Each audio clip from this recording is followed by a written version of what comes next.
Alchemy kitchen, and I decided to make a few short video clips on some kind of like side dishes. That way you don't have to sit through all that in a normal recipe I'm making that's a bit longer. This is going to be Pico De Gallo, which you can find plenty of recipes on. There's a lot of variations on it, and this is how I'm making it today. I do change it. Basically, all you need is tomato. I'm using a sweet onion, 3/4 cloves of garlic, a lime, jalapeno, and a serrano pepper. These are just Roma tomatoes, doesn't really matter what you use. And I've got some smoked salt, pepper, smoked paprika, and some cumin. And normally I use cilantro, and I forgot to buy cilantro, so I'm going to use parsley today. That'll work just as good. It's very, very easy to make. All it requires is a lot of chopping. And if your chopping skills are not very good, this is a good way to improve them, is make something like this often. You know what, I actually changed my mind about the slicing everything by hand because it's a nice day out and I want to go fishing, so I don't want to sit here for a good half hour chopping. So I'm going to use this thing. I kind of forget I have it. I usually don't use it because it's a pain in the ass to clean it. Unless I've got enough stuff to use for it. So this makes it worthwhile. I don't even remember what the fuck this thing's called. I think something like a Nicer Dicer. That's probably a brand name. I've gotten a couple of them. One was really cheap and it sucked. This one's made a lot better. I'll find it again and put a link in the description where you can get one. They're pretty useful. They come with different blades, so you can cut things really uniform into small or medium-sized pieces, and you can do it pretty quick with this. So with this, I just put it on. It's got a container, everything falls into. Snap that on. It's gonna be a little bit loud on the video when I slam it down, but I'll just start with the tomatoes. I'm gonna just cut the part I don't want off, and I'll cut it into just a few slices, about 1/2 inch thick or so. Drop it right there. Start pushing them through.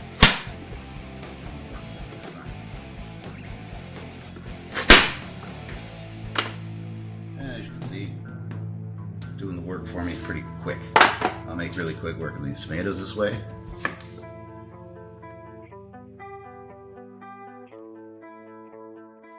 And there you have it. The most work of making this is done. Take the lid off so you can see a little better. You see the onions are cut very nice, better than I do it by hand because I'm pretty quick. I don't really give a shit so much about getting everything exactly the same size. This isn't being cooked, so it doesn't really matter. And only work left to do that I'll do by hand is, of course, seasoning it, which takes seconds. I'll start with the salt first because I want the tomatoes and onions to get that salt, so it starts seasoning them and getting them nice. Pulls out some of the liquid of the tomatoes. And garlic, very easy to do by hand or use a garlic press. And the peppers I'm gonna cut up fine with a knife. And of course the cilantro. So we're gonna cut the rest of it up and add to it. For the jalapeno, I just cut it in half, then cut it in thinner strips. Some people say remove the seeds. It's actually the white thing that's really got the heat in it. If you don't want it, if you want it mild, then you can remove that, which, what's the point of putting jalapeno then?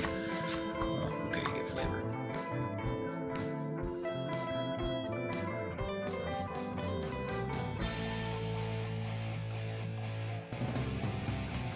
And usually these peppers vary greatly in heat.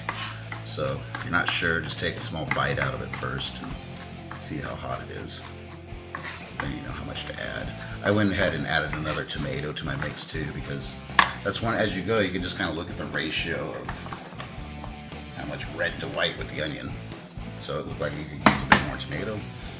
For the lime, if you have a lime press, these are really useful if you use lime often, especially if to get juice of like 3 or 4 of them.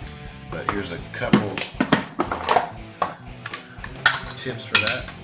One is get some zest. I don't have a zester, which you don't really need, I found out. You just kind of slice some of it off. Just a little bit.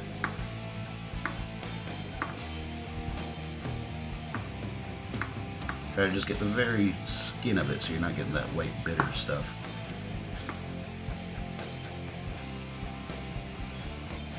And once you do the first one, don't throw that out yet. Save that. I'll show you why in a second here.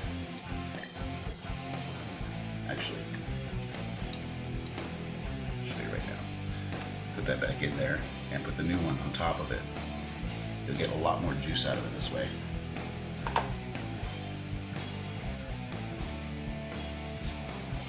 Now I can remove the first one. Put this one back in. Nothing going to waste that way. Go ahead and add in this serrano and jalapeno.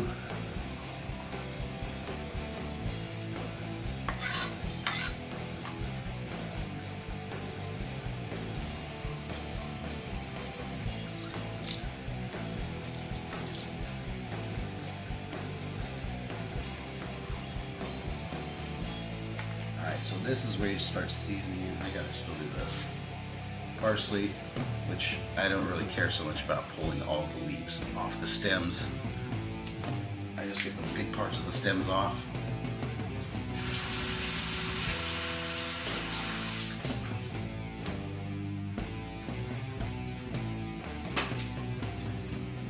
And dice it up. Another trick is use a sharp knife. Sharp as you have for this. You don't want to bruise it so much so that the oils stick all over your cutting board. You want that oil in your food. Maybe the trickiest part of this is how much salt and how much pepper and other spices you're adding to add. I already added a bit of salt, and the best way to do it from here is add gradually, stir, and taste it. I'm going to go ahead and add in some of the smoked paprika. Not a traditional thing to add to this recipe, Pico De Gallo, but trust me, it's worth trying out. And cumin as well.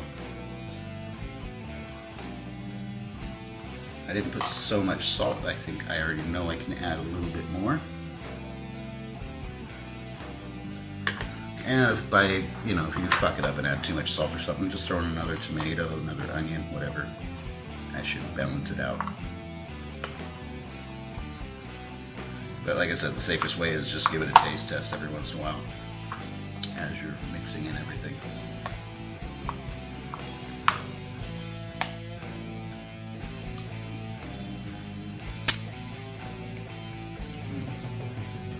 That tastes perfect to me. Only thing I'm missing is black pepper. Sounds like I gotta refill this. No big deal. Grind up black pepper. Anyone can do that. Besides that, this is done. It tastes great already. Put this in the fridge. The longer it sits, a good hour or so, it's gonna really get all the flavors combined really well. So that's it. Pico De Gallo.